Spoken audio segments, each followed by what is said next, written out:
नमस्कार दोस्तों।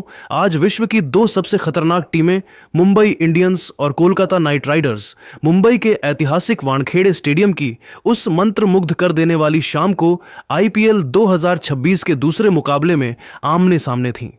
यह मैच एक ऐसे रोमांचक मोड़ पर खत्म हुआ जिसने करोड़ों दर्शकों की सांसें थाम दी थीं और अंत में जो हुआ उसने क्रिकेट जगत को पूरी तरह हैरान कर दिया।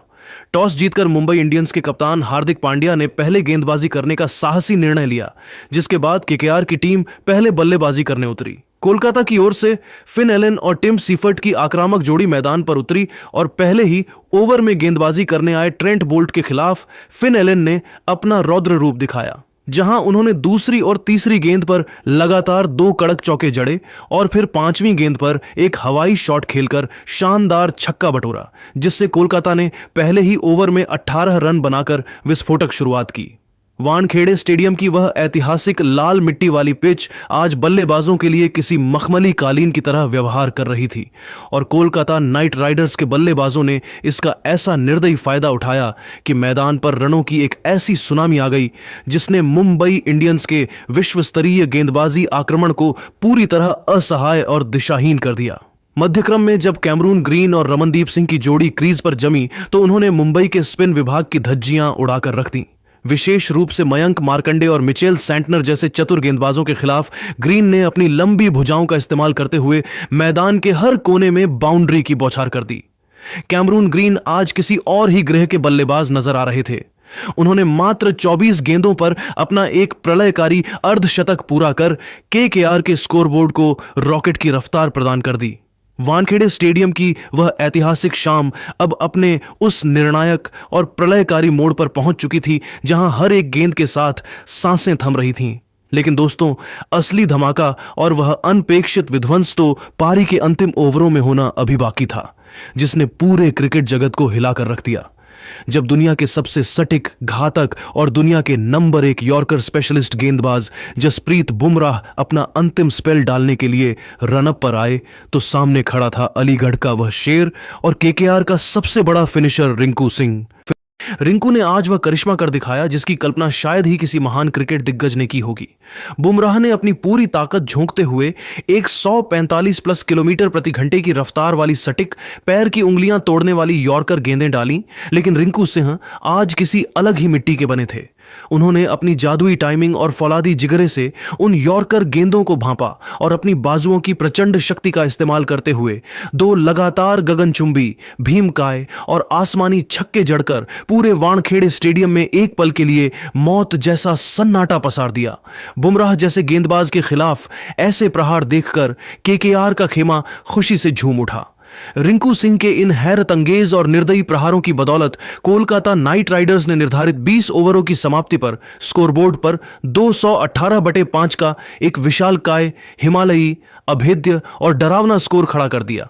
वानखेड़े की स्टैंड्स में बैठे मुंबई इंडियंस के हजारों वफादार प्रशंसकों के चेहरे पर चिंता और हताशा की गहरी लकीरें साफ तौर पर देखी जा सकती थीं। हर कोई जानता था कि इस मैदान पर 219 रनों का यह एवरेस्ट जैसा पहाड़नुमा लक्ष्य किसी भी बल्लेबाजी आक्रमण के लिए एक डरावना और भयावह सपना साबित हो सकता था। हार का साया मुंबई के ड्रेसिंग रूम पर मंडराने लगा था।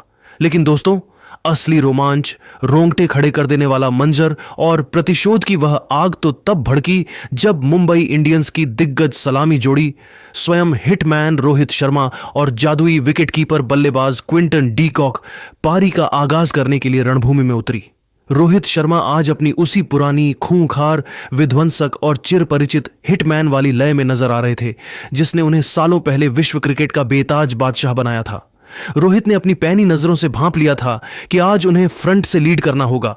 उन्होंने रफ्तार के सौदागर उमरान मलिक की उस 150 किलोमीटर प्रति घंटे की प्रचंड, डरावनी और आग उगलती रफ्तार को ही आज अपना सबसे बड़ा हथियार बना लिया। जैसे ही उमरान ने अपनी रफ्तार से डराने की कोशिश की, रोहित शर्मा ने अपनी उन जादुई कलाइयों और गजब के पुल शॉट का इस्तेमाल करते हुए उमरान के पहले ही ओवर में दो शानदार, कड़क, दर्शनीय और गगनभेदी छक्के जड़कर पूरे वानखेड़े स्टेडियम को रोहित के नारों से इस कदर गूंजा दिया कि आवाज मरीन ड्राइव तक सुनाई दे रही थी। इस आक्रामक शुरुआत ने यह साफ कर दिया था कि हिटमैन आज केकेआर के गेंदबाजों की बखियां उधेड़ने के मूड में मैदान पर उतरे हैं। वानखेड़े के मैदान पर हिटमैन के प्रहारों के बीच दूसरी तरफ से दक्षिण अफ्रीकी दिग्गज क्विंटन डी कॉक ने भी अपनी बल्लेबाजी की उस चिर परिचित क्लास, नजाकत और तकनीकी श्रेष्ठता का ऐसा बेजोड़ प्रदर्शन किया कि कोलकाता के गेंदबाज असहाय नजर आने लगे। डी कॉक ने पावर प्ले की पाबंदियों का भरपूर फायदा उठाते हुए मैदान के चारों कोनों में चौकों की ऐसी झड़ी लगा दी जिसने केकेआर के कप्तान अजिंक्य रहाणे के माथे पर पसीने ला दिए। इन दोनों दिग्गजों ने मिलकर पावर प्ले के शुरुआती 6 ओवरों में कोलकाता के तेज गेंदबाजी आक्रमण पर ऐसा खूंखार, निर्दयी और प्रलयकारी हमला बोला कि देखते ही देखते मुंबई इंडियंस ने बिना किसी नुकसान के स्कोरबोर्ड पर 72 रनों का विशाल स्कोर ठोक दिया था। वानखेड़े का कोना कोना अब मुंबई की इस जबरदस्त और अविश्वसनीय वापसी के जश्न में पूरी तरह डूबा हुआ था और प्रशंसकों का शोर 7वें आसमान को छू रहा था। हालांकि जब यह साझेदारी केकेआर के लिए विनाशकारी और जीत के रास्ते में सबसे बड़ी खतरे की घंटी बन चुकी थी, तभी कप्तान अजिंक्य रहाणे ने अपनी गहरी कप्तानी सूझबूझ का परिचय दिया और गेंद अपने सबसे बड़े, सबसे अनुभवी और रहस्यमयी हथियार सुनील नरेन को थमाई। नरेन ने आते ही अपनी उन जादुई उंगलियों से ऐसी छलावे भरी फिरकी का जाल बुना कि पूरी तरह सेट हो चुके क्विंटन डी कॉक 42 रन उनकी एक अंदर की तरफ तेजी से टर्न होती गेंद को पढ़ने में पूरी तरह गच्चा खा गए। गेंद बल्ले का किनारा लेकर सीधे विकेटों में जा घुसी और कोलकाता को वह पहली और सबसे महत्वपूर्ण सफलता मिल गई जिसकी उन्हें सख्त तलाश थी। लेकिन दोस्तों, असली रोमांच तो अभी शुरू होना था। क्विंटन डी कॉक के आउट होने के बाद वानखेड़े स्टेडियम की उन ऐतिहासिक, प्रतिष्ठित और सुनहरी सीढ़ियों से दुनिया के सबसे खतरनाक, निडर और मिस्टर 360 के नाम से मशहूर सूर्य कुमार यादव का वह शाही, ओजस्वी और आत्मविश्वास से लबरेज आगमन हुआ। सूर्या ने जैसे ही क्रीज पर कदम रखा, पूरा स्टेडियम सूर्या सूर्या के नारों से इस कदर गूंज उठा कि कानों के पर्दे फटने लगे। उन्होंने पहली ही गेंद से अपनी उन जादुई कलाइयों का ऐसा अद्भुत और हैरत अंगेज मुजाहिरा पेश किया कि स्टेडियम में मौजूद हर एक दर्शक अपनी सीट से पागलों की तरह उछल पड़ा। सूर्य कुमार यादव ने अपनी बल्लेबाजी से दुनिया के सबसे चतुर स्पिनर्स में शुमार वरुण चक्रवर्ती की उस रहस्यमयी फिरकी को महज एक साधारण क्लब स्तर की स्पिन गेंदबाजी साबित कर दिया। उन्होंने मैदान के उन अकल्पनीय कोनों में ऐसे हैरत अंगेज शॉट खेले जो केवल क्रिकेट की काल्पनिक किताबों, कहानियों या हाई ग्राफिक्स वाले वीडियो गेम्स में ही संभव दिखाई देते हैं। सूर्या और हिटमैन रोहित शर्मा के बीच मात्र कुछ ही विस्फोटक ओवरों में 80 रनों की एक तूफानी, आतिशी, प्रलयकारी और विध्वंसक साझेदारी हुई जिसने कोलकाता नाइट राइडर्स के खेमे में गहरी खलबली, हताशा और हार का एक डर पैदा कर दिया। कोलकाता के खिलाड़ी अब असहाय होकर केवल गेंदों को बाउंड्री के बाहर जाते हुए देख रहे थे। लेकिन दोस्तों, क्रिकेट की अनिश्चितता का खेल अभी बाकी था। जब ऐसा लग रहा था कि यह जोड़ी आज मैच को पूरी तरह एक तरफा बनाकर केकेआर को घुटने टेकने पर मजबूर कर देगी, तभी वरुण चक्रवर्ती ने अपनी एक अविश्वसनीय और छलावे भरी गुगली पर हिटमैन को चकमा दे दिया। रोहित शर्मा 78 रनों की एक महान, ऐतिहासिक और कप्तानी पारी खेलकर पवेलियन की ओर लौटे। रोहित का यह विकेट गिरना मुंबई इंडियंस के करोड़ों प्रशंसकों के लिए एक बहुत बड़ा, मर्मस्पर्शी और सबसे दुखद झटका था जिसने एक बार फिर मैच में रोमांच और सस्पेंस का तड़का लगा दिया। पूरा वानखेड़े अब सांसें थामकर अपने अगले हीरो का इंतजार कर रहा था। इसके बाद युवा सनसनी तिलक वर्मा ने सूर्या का साथ निभाना शुरू किया और पारी को धीरे धीरे लक्ष्य की ओर बढ़ाया। लेकिन जैसे जैसे पारी अपने अंतिम पड़ाव की ओर बढ़ रही थी, केकेआर के गेंदबाजों ने अपनी सटीक लाइन और लेंथ से रनों की गति पर अंकुश लगा दिया। जब अंतिम 4 ओवरों का खेल शेष था, तब समीकरण मुंबई के लिए किसी हिमालयी चुनौती जैसा और अत्यंत कठिन हो चुका था। मुंबई इंडियंस को जीत के लिए अब 62 रनों की विशालकाय दरकार थी। पूरा स्टेडियम तनाव के साए में डूबा हुआ था।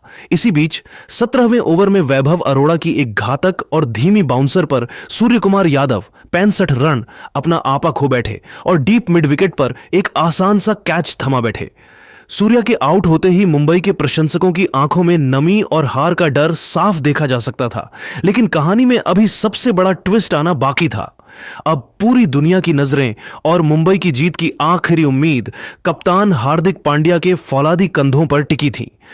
हार्दिक ने मैदान पर आते ही यह स्पष्ट कर दिया कि वे आज हार मानने के मूड में नहीं हैं। उन्होंने कार्तिक त्यागी के 18वें ओवर को अपनी आक्रामकता का केंद्र बनाया और अपनी बाजुओं की प्रचंड शक्ति का प्रदर्शन करते हुए 3 लगातार भीमकाय, गगनभेदी और दर्शनीय छक्के जड़कर मृतप्राय मैच में एक बार फिर से जान फूंक दी। इन छक्कों की गूंज ने केकेआर के कप्तान अजिंक्य रहाणे के माथे पर चिंता की लकीरें खींच दी। वानखेड़े स्टेडियम की वह ऐतिहासिक शाम अब अपने उस चरम बिंदु पर पहुंच चुकी थी जहां हर धड़कन एक शोर बन गई थी। पारी का 19वां ओवर करने के लिए जब रफ्तार के सौदागर उमरान मलिक ने अपना रनअप शुरू किया तो पूरे मैदान पर एक अजीब सा तनाव व्याप्त था। यहां कप्तान हार्दिक पांड्या और शार्दुल ठाकुर ने मिलकर गजब की क्रिकेटिंग सूझबूझ, फौलादी इरादों और आक्रामकता का ऐसा बेजोड़ परिचय दिया जिसने केकेआर के खेमे में खलबली मचा दी। उमरान की 150 किलोमीटर प्रति घंटे से भी अधिक की उस प्रचंड गति को ही इन दोनों ने अपना सबसे बड़ा हथियार बना लिया और मैदान के चारों कोनों में प्रहार करते हुए उस ओवर से 18 बेशकीमती और मैच पलटने वाले रन बटोर लिए। अब वानखेड़े के उस पावन मैदान पर वह घड़ी आ चुकी थी जिसका इंतजार हर एक क्रिकेट प्रेमी अपनी पूरी जिंदगी में करता है। मुकाबला अपने उस अंतिम ओवर के रोंगटे खड़े कर देने वाले, सांसें थाम देने वाले और दिल की धड़कनें किसी नगाड़े की तरह बढ़ा देने वाले रोमांच तक पहुंच चुका था जहां पलकें झपकना भी किसी बड़े गुनाह से कम नहीं लग रहा था। समीकरण अब पूरी दुनिया के सामने शीशे की तरह साफ और पारदर्शी था। मुंबई इंडियंस को जीत के लिए अंतिम 6 गेंदों पर 21 रनों की एक जादुई और करिश्माई दरकार थी। केकेआर के कप्तान अजिंक्य रहाणे ने काफी देर तक विचार विमर्श करने के बाद गेंद अपने सबसे अनुभवी और भरोसेमंद death over specialist Andre Russell को सौंपी। रसेल जैसे ही गेंदबाजी के लिए तैयार हुए, पूरा स्टेडियम मुंबई के नारों से आसमान सिर पर उठा चुका था। पहली ही गेंद पर हार्दिक पांड्या ने अपनी उन फौलादी बाजुओं की प्रचंड शक्ति का ऐसा हैरत अंगेज मुजाहिरा पेश किया कि रसेल की तेज गेंद सीधे लॉन्ग ऑन के ऊपर से 105 मीटर दूर स्टैंड्स के अंतिम छोर पर जा गिरी। इस भीमकाय छक्के ने वानखेड़े में जान फूंक दी। दबाव में आए रसेल ने अगली गेंद सटीक यॉर्कर डालने की कोशिश की, लेकिन वह दिशा भटक गए और अंपायर ने उसे वाइड करार दिया। इसके बाद की अगली वैध गेंद पर हार्दिक ने अपनी फुर्ती दिखाई और 2 महत्वपूर्ण रन बटोर ली। अब समीकरण 4 गेंदों पर 12 रनों का रह गया था। तीसरी गेंद पर रसेल ने शानदार वापसी की और एक सटीक यॉर्कर डालकर हार्दिक को केवल 1 रन पर सीमित कर दिया। चौथी गेंद पर स्ट्राइक पर आए शार्दुल ठाकुर और उन्होंने अपनी पूरी शारीरिक ताकत झोंकते हुए गेंद को डीप मिड विकेट की दिशा में एक कड़क और गोली की रफ्तार वाले चौके के लिए भेज दिया। मैच अब अपनी उस सीमा पर था जहां से कुछ भी हो सकता था। समीकरण था अंतिम 2 गेंदें और जीत के लिए 7 रन। 5वीं गेंद पर शार्दुल ने चतुराई दिखाते हुए एक सिंगल लिया और सबसे महत्वपूर्ण काम किया, स्ट्राइक अपने कप्तान हार्दिक पांड्या को सौंप दी। अब पूरा वानखेड़े स्टेडियम अपनी सीटों पर खड़ा था। हजारों मोबाइल फ्लैशलाइट्स जल रही थीं और अंतिम गेंद पर जीत के लिए 6 रनों की दरकार थी। रसेल ने एक अंतिम प्रयास के रूप में एक सटीक यॉर्कर डालने की कोशिश की, लेकिन हार्दिक पांड्या आज इतिहास के पन्नों में अपना नाम अमर करने के मूड में थे। उन्होंने बिजली जैसी फुर्ती से गेंद की लंबाई को भांपा, क्रीज में थोड़ा पीछे की ओर जगह बनाई और उस गेंद को स्क्वायर लेग के ऊपर से एक अविश्वसनीय, कड़क और ट्रेडमार्क हेलीकॉप्टर शॉट के जरिए सीधे स्टैंड्स की तीसरी मंजिल पर पहुंचा दिया। जैसे ही गेंद सीमा रेखा के पार गिरी, पूरा वानखेड़े स्टेडियम खुशी के एक ऐसे पागलपन में डूब गया जिसे शब्दों में बयां करना नामुमकिन है। मुंबई इंडियंस ने यह हाई स्कोरिंग, सांसें रोक देने वाला थ्रिलर मुकाबला अंतिम गेंद पर छक्का जड़कर अपने नाम कर लिया। वानखेड़े की वह सुनहरी और जादुई शाम हमेशा हमेशा के लिए कप्तान हार्दिक पांड्या की उस महान कप्तानी पारी और हिटमैन रोहित शर्मा के उस विध्वंसक अवतार के लिए याद रखी जाएगी। मुंबई ने 219 रनों के उस हिमालयी लक्ष्य को हासिल कर आईपीएल 2026 के इस सीजन में अपना विजयी परचम सबसे ऊंचा लहरा दिया है और यह संदेश दे दिया है कि इस टीम को कभी भी कम आंकना बहुत भारी पड़ सकता है।